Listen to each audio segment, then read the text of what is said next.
Hey, good afternoon, Chris. Welcome to Testimonies of Triumph. Geez, I don't even know what the name of the show is. You and I don't know each other, but I'm really interested in hearing your story.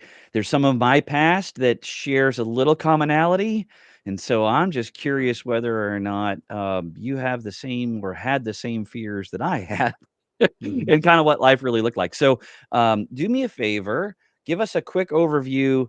Who are you? Kind of what's your history like? How did you get here? And then maybe what was the darkest moment and where do you go from there? Sure. Yeah. No. Awesome. And Bradley, first of all, thanks for having me on the Yeah, for podcast sure. here.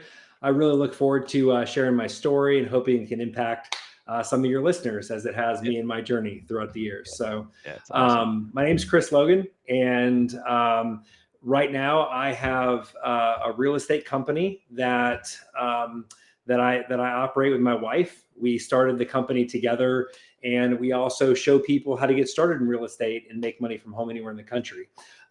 It was a long journey to get where I am here today. And I don't know how much you want me to go into now, but I Yeah, live in Tampa Bay, Florida with my wife. And yeah, we just had a new baby boy last year. So that was pretty amazing, life changing. yeah, It was our first for one. sure. Yeah. And yeah, just, I grew up in a Christian household Okay. and have been a Christian my whole life for the most part. But there was a darker period in my life where I really got involved in just the worldly stuff and money and all that. And I was really just Yeah. focused on that.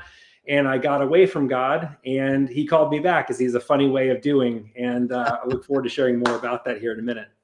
Yeah, no, that's cool. I was just on the phone with somebody else last week, not on a recording. We were just talking a little bit about sort of the natural waxing and waning of our own Mhm. journeys, right? Yeah. Maybe like you, I grew up in what I thought was a Christian household as well, raised in the Hmm. Lutheran church, so that's kind of sort of Catholic light. Hmm. And I understood where to stand up and sit down and where the hymns were and all that other stuff. Yeah. But it wasn't until other stuff happened in my life in which I came face to face with Christ. And so I'm just curious, like like where did it start to turn dark? And before you knew what lessons you were going to be learning, what were you Mhm. experiencing? Kind of what was that like? Yeah, no, this is a really, it was a real pivotal turning point for me in my life because I had just moved to Tampa to partner up with a friend of mine in business, and we were doing really well together. We were making a ton of money, and I got sidetracked on my faith, right? Like I got involved in really in the partying type lifestyle, was dating a bunch of people, and really just got distracted with that. And when all of that came crumbling down because he and I stopped seeing eye to eye, and we decided to go our separate ways, that was where I hit rock bottom. Pretty much, I lost everything. I was selling my furniture just to be able to make the rent in my apartment that I was in, Yeah, and I was at a really, really low place because I felt like up to that point I'd really drifted from God. I was out partying and all that, yeah, dating a bunch of girls and all that stuff. And at the time, my girlfriend left me because I just wasn't really that great of a person at the time. And so I really had nobody. I was in this town that I didn't really know anybody. And I was just sitting in my apartment without any furniture. And God brought me to my knees. And the only direction that I could look was up because that was all I had. And out of the blue, a friend of mine, one of my best friends, he gave me a call. His name's Josh, and he lived out of state. And he just called me and said, "Hey, man, how you doing? I just felt called to give you a call." And funny how God works like that. And we had a yeah, conversation, and I just shared with him like, that I was broken. I was lowest of the low, didn't know where to turn. And it was because of that conversation that I felt called back to God. He was like, it really sounds like you're struggling here. He's like, I have faith that everything's going to be okay. But it also sounds like that you've kind of gotten away from your faith a little bit. And he pointed me some resources by Andy Stanley. okay, And I really started diving into that. And then he pointed me to some resources of Craig Groeschel, Pastor Craig yep, Groeschel, and I yep, love his stuff. It's amazing.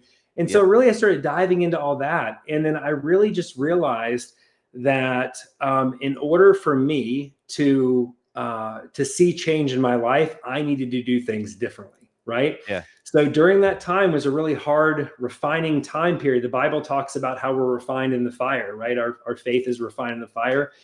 And that's exactly what was happening there.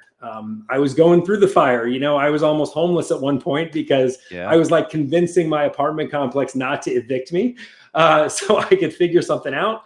Thankfully, I had two friends that said, "Hey, you can move in with us," and so I moved out of there right before I was about to be evicted. Wow. And God just ended up providing that opportunity. And from there, I just felt like, I need to go to work on myself before I date anybody else, before I do anything else. I really just need to come back to the Father. I need to get centered again, and I really just need to focus on getting better myself before I can, help anybody else or be with anybody else. Yeah, yeah, I'm real interested. I'm just gonna ask you a few questions Sure. are on the top of my mind. The first is, and you're not alone. Hmm. Many of us have drifted very, very far. In Yeah. fact, I received sort of a 2x4 over my forehead Mm. when God was saying, "You're an idolater, man. Yeah. Stop. Stop with the cars and the house and the nice title and all the power at work. Just stop. This is not working Yeah. for you." Um, and for me, when all that was happening was this sort of incremental bit, and then it felt like, "Well, I kinda can control all this on my own." This sort Yeah. maybe I was lulled into blissful happiness of understanding what in my own mind, what control was, and Hmm. then to later find out it was a complete illusion. But, Yeah. kinda what was the journey for you? I mean, you went from a faithful family to this separation. What was it that led you to the separation? What kinds of lies were spun in your own head, along the way that you started to believe in? Yeah, I mean, that's a great question. So, as I went into college and got out of college, I kind of lived this a la carte faith lifestyle, right? Where I felt Uh, like, I've grown up a Christian. I called myself a Christian, yep. but if I looked at all the things God wanted me to do as like a buffet, I was like, I'll take a little bit of that table. Nope, not touching that. And I was really like, there was just some things that I just wasn't willing to give up, things I didn't want to do, things I just didn't feel like were a big deal. And I was rationalizing them in my own mind because I wasn't, the harsh reality was I wasn't willing to fully commit. And there's more to being a Christian than just going to church on Sundays. There's more to being a Christian than there is just reading your Bible. And there's more to being a Christian than just doing 3 out of the 5 things. Like it's not about following a list or anything like that. It's about giving your life to Christ and having Him be the guide in your life and that is the foundation for all of your decisions to spring off of. More Yeah. more so than it was for me before, when I was like, okay, I'm doing this because I know that I should be doing this. I do this. I know I should be doing this. The difference was when God came in and just revamped my life. Yeah. I make decisions now from a place of not because I know that I should be doing it or I have to be making it, but it's because I want to make that decision because I want to live a life pleasing to Christ. Yeah, so it almost sounds a little bit transactional. I'll be like, Yeah, "Hey, if I do this, maybe you'll do that," and whatnot. 100%. Okay. I would even catch myself in prayer sometime and be like, Yeah, God, I've, this is, I've done a lot of, great things this week. And, if you could yep, just do this one thing, if you can right? do this one thing for me, then I will. Right. Yeah. And that right Oh, there absolutely. is the way to catch yourself. And the way I started realizing I was catching myself having that transactional relationship with God, where it's, and in some cases, I was almost treating Him like a genie in a bottle. Right. Yep. Yeah. Like I would want Him to provide for me and pour down blessings and all Yep. this, right? Yep. But I Yeah. wasn't really willing to fully go all in and commit and live the life that He called me to live. So Yeah. Yeah, and being at the bottom, so sitting in at your house, with no furniture, yeah, all by yourself. I'm just curious, you said your friend called you out of the blue. How yeah. long had it been since you had heard from your friend before? Ah, shoot. It had probably been it was probably like a couple of months since I've talked to Okay. him, Okay. because I was really wrapped up in work. I mean, I was working like 13, 15-hour days every day. at the time, before, before everything hit the fan between me and my business partner at the time, and I Yeah. left. And pretty much the income just got cut off totally. And so I had no idea I Oof. was going to pay my bills and all that. And sitting in my empty apartment there, I get this call out of the blue, and it's just funny. Like, that's just how God works. Like, Yep. God loves doing extraordinary things like that. Yeah. So nothing else can point back to why it happened but him. You're like, it just Yep. had to be him. Like, that's the only way Yeah. that he knew to You know, call. in your story, I think that what over time, I think we're gonna end up with a library Mm-hmm. of stories that show God's uncanny timing with this, and the prompt that comes to the person who's listening maybe today, right now, that Mm-hmm. that maybe if your friend, if your relative has been on your mind for a long time, pick up the phone, go to them, knock on the door, go do Yeah. something, because it could very well be the Holy Spirit saying they need help, and Mm-hmm. you're gonna be there to help them. All you have to do is sit and listen. You don't have to do anything else but care. Yeah. And one of the reasons I say that is that I've had a chance to read people's stories, a lot of them, and Mm-hmm. I know, and I've talked to other folks. I know people who have had that call when they have a gun to their head and their finger on the trigger, and Mm. it stopped that from happening. And It's and amazing. and you have a friend who has stopped you from being homeless Yeah. because it got things going in the right direction. Um, Mm-hmm. the, these recovery stories are never picture perfect. Yeah. So what, you can't you can't just sort of leave it there like, well, God showed up and it was all okay. What Yeah. happened No, it was, afterward? yeah, Y- I went through a massive struggle, even after that, right? Like, yeah, I don't want to paint the picture like, like I Yep. got the call from God and everything was fine. No, that's not what happened at all. I went on to struggle for a couple of years after that, just with, going to work on myself, changing things. See, before all that, I was making a lot of money, right? A Yep. lot of money, more money than I'd ever made at up to that point. And I felt like I was invincible, right? And I felt Yep. like money solved all problems. Money Yep. was my fortress, and as long as I Yeah. had it, I was fine. So I was not being a good steward of what God gave me. And looking back on it now, the reason it was all taken away is because I wasn't a good steward and I wasn't living in alignment, right?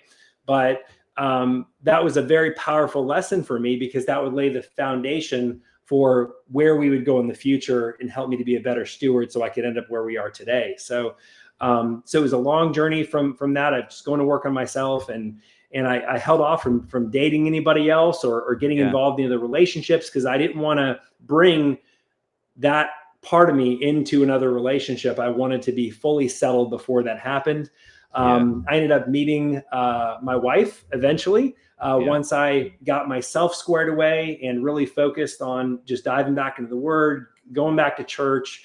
There were several times where I would attend two services on the same day, and I would just be in the back pews of the church, just like crying, because just, Yeah. for God just not letting me down. And even like the small amount of abundance that I had at the time, just like not Yeah. being homeless, having friends that Sure.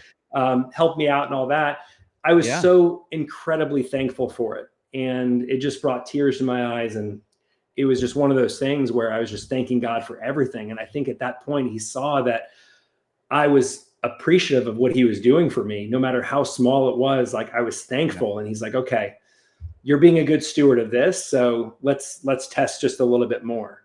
And so, long story short, I ended up meeting my wife at a networking event. Okay. I cold called the owner of this office furniture store, right? Because I was selling life insurance at the time, right? Okay. And we decided to put together a networking group.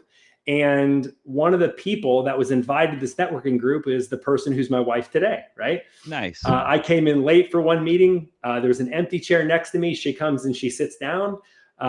We both, were attracted to each other. Stayed friends for a while, and then eventually, became boyfriend and girlfriend. And then from there, we decided to get into real estate, and we felt called to get into real estate. Interesting. Um, Yep. So we got married. We decided to start our relationship the right way. Before we got married, we didn't live together. We lived separate. did the whole thing, did it the right way. I was like, if Yeah. this relationship's going to last, I'm going to make sure we do it the right way. Right. Yeah. And I thank God for that, because we started out as best friends. She Yep. almost killed me for how long I held off on on proposing and all that. The ongoing joke was, every year that I waited to propose, that the ring was going to go up by a carrot, and she would joke by that, Wow. So, so I was Wow. like, That's shoot, this is getting intense. dangerous. I got to hurry up. Yeah, there's quite an ultimatum. Yeah, no, for sure. And I don't know. yeah, and so we eventually ended up getting married. We had been working in real estate together for a long time, and we eventually got our business to a point where we could leave our corporate job and go into real estate full time. Yeah. And fast forward to now, we've done over 600 deals and made over 7 figures in real estate. And Wow. we're just incredibly blessed. We had a new baby boy last year, and life is just it's just so different now as compared to how I used to live and where things used to be. And I just thank God for everything and for second chances, really, because sometimes you Yeah. feel like that you shouldn't get a second chance because of how the type of person you were. And I wasn't like a really bad person. It's just I wasn't treating people as I should have treated them Yeah. back then. Yeah, no, I mean, I can certainly appreciate that, and you said something way back. I'm gonna sort of grab a hold of it, Yeah. and then talk a little bit about kind of where you're at now. But you said you sat in the back of the church, and sometimes we're just there crying, and Mm-hmm. just sort of emotionally overwhelmed by. I don't want to put words in your mouth. What it Yeah. sounded like was emotionally overwhelmed by the gratitude that you had for being where you currently were rather than where you had been. Hmm. And where you currently were is certainly not where you are now, and it's certainly not where you were before.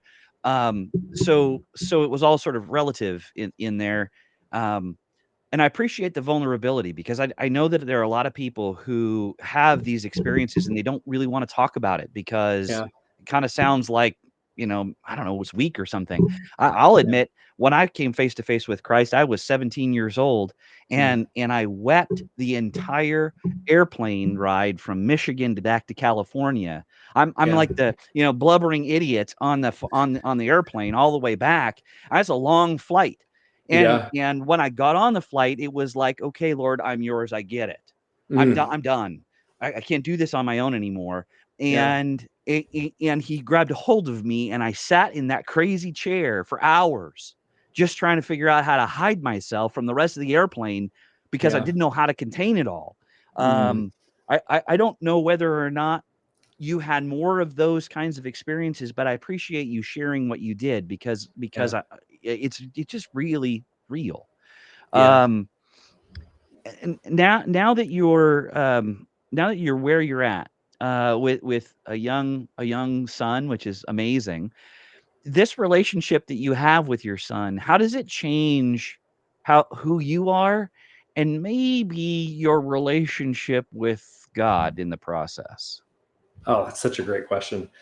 Um, you know, uh, One thing I've learned in the very short journey it's been of me having a son so far, Sure. he just turned 14, 15 months old, Wow. right?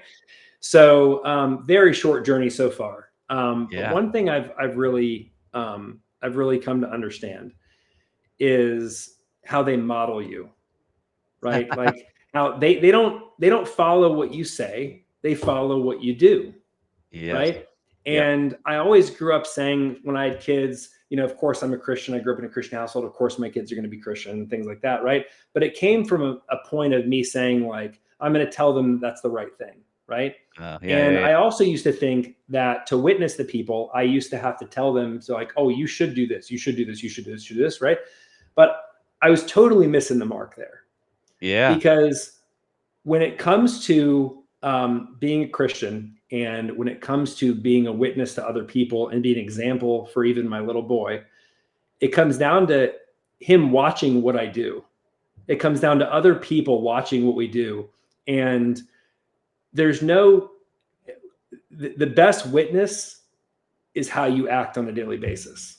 The best witness is your example, how you treat people on a day-to-day basis, how you conduct business with people that you go into business with, just how you treat people who are in need.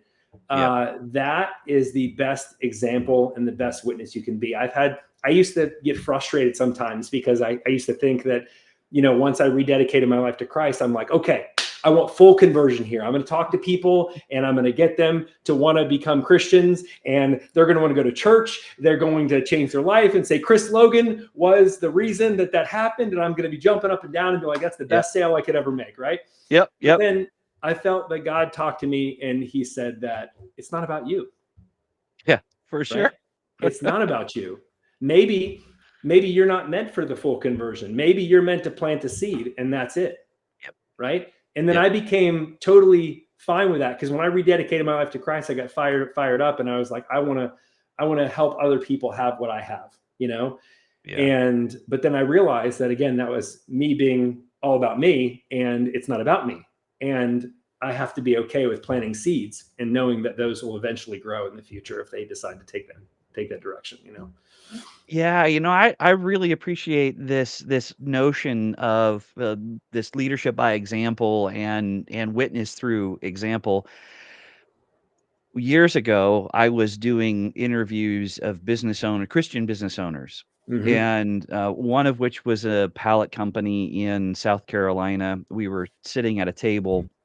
We were chatting a little bit about the programs that they have and kind of what's going on, and and fundamentally what it is that they've chosen to do differently. And for me, Yeah. that was an amazing experience. And maybe I'll ask to think a little bit about that question, because I'm going to come to it in a minute. Mm-hmm. Yeah. Um,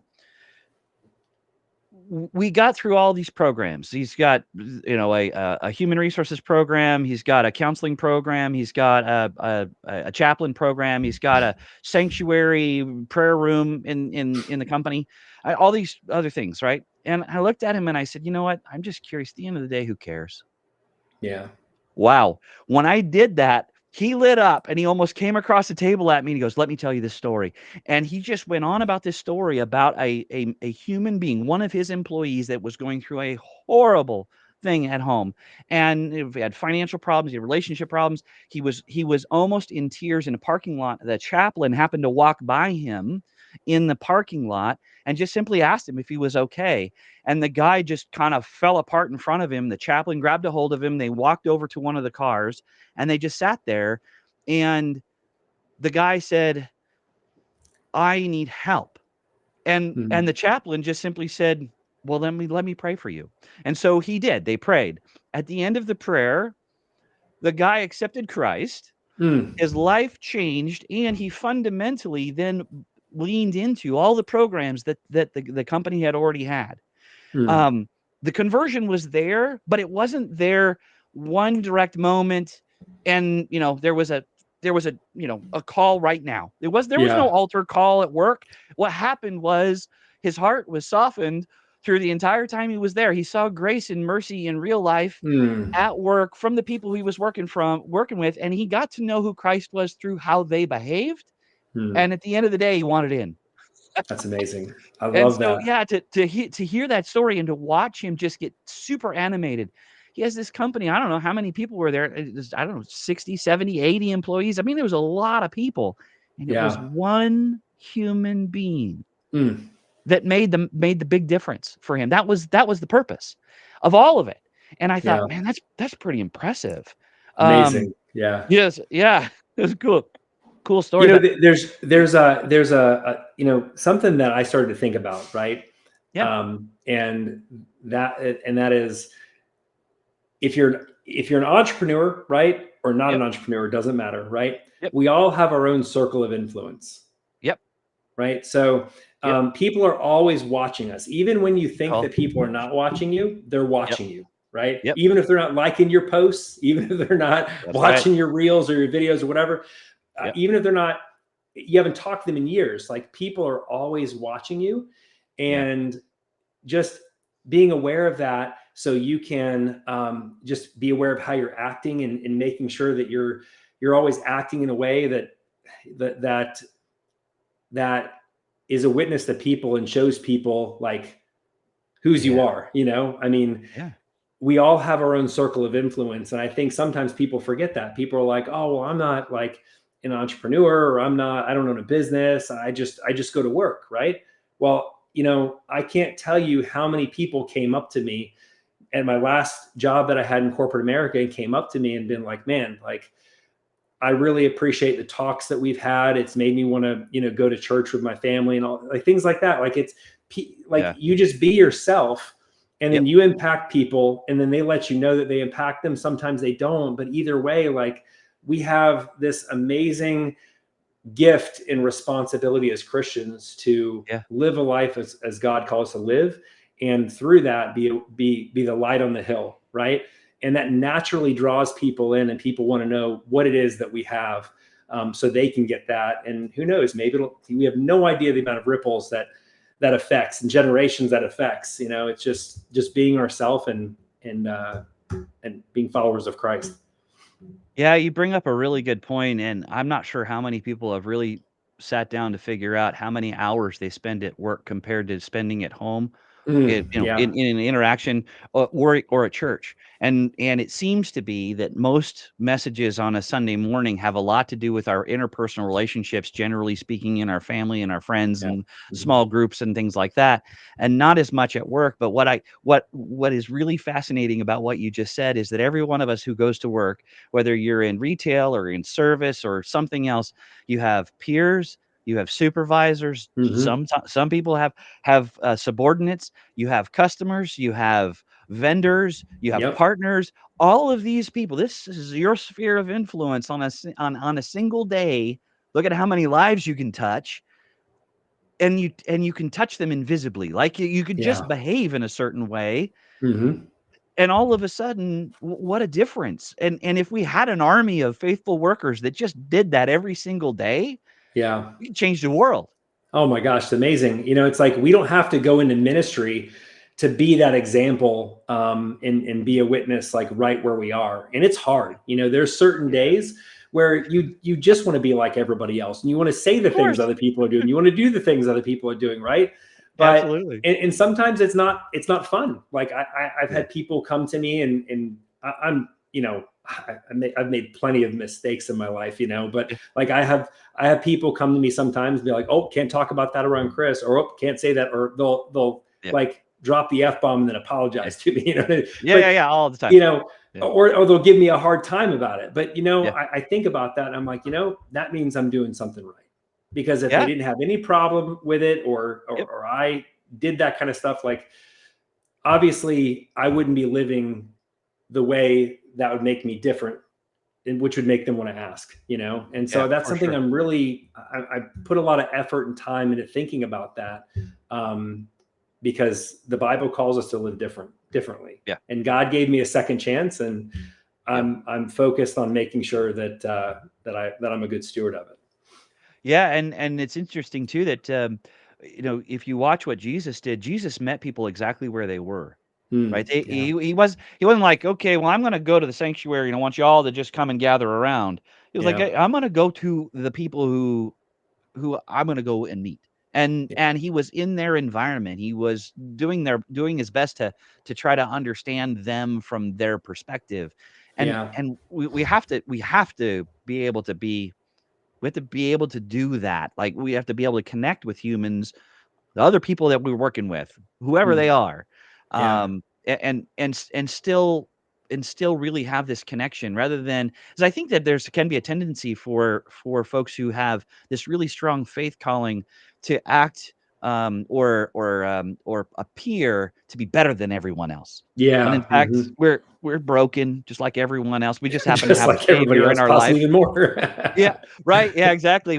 We know what we're not to do, but then we do it anyway, right? I mean, Yeah. listen to what Paul has to say is the same thing, right? It's like, Yeah. dang it, I'm supposed to do something different. But all that, I mean, just real, I'm just encouraged by the fact that that's kind of what's impacted you out of this entire experience. Mm. Um, with your relationship with your son, Does Mhm. it explain a little bit of God's love toward you, the way that you feel about your son, and does it give you a different perspective? Oh yeah, totally. Cool. Sometimes like I wonder like how God could love us so much because when we constantly mess up or we say Yeah. we won't do that again, but we do it again and do it Sure. over and over and over and over and over again. And then Yep. I think about like my son, right? Yeah. Like it doesn't matter how big of a mistake that he makes. It doesn't matter what he does in his life. It doesn't matter if he drifts. It doesn't matter if he doesn't do the like if he doesn't it doesn't matter how big of a mistake he makes. I'm going to love him regardless either way, right? And to Yeah. think that that love that God has for us is like a million times that love, it's just really hard to, you can't even comprehend it, and Yeah. that can bring you to tears just like thinking about that, like thinking about how many times we've probably felt like we've disappointed God, we've disappointed those around us, we've hurt others, we've said things that were not nice, made people feel a certain way, we've done things that weren't so great, right? Yeah. um, but the fact that none of that can separate us from God's love, like, man, that kind of it gets me there for a second. But and how Jesus talks about how he leaves the 99 to go after the one, like we're never too far away from God. And like once we're in his hand, we can never be taken out. And I firmly believe that because it happened to me, because I grew up in his hand, I drifted from it, came after me, and then things changed. And the change process is not comfortable. There's a lot of things that you feel like you have to give up. Um, there's a lot of times where you're like, okay, I've rededicated my life to Christ, or I've given my life to Christ, and so now things should be great, like should be sunshine and rainbows, everything's fine, right? That's how the movies go, right? But it's so far from that, because God wants to refine us. Like he is strong in us when we're weak, and when we're weak, ironically enough, is the time that he steps in and is like, hey, are you ready are you ready to ask for my help? Because I'm here. I've been here this entire time. Yeah. And we're like, okay, finally. Yeah.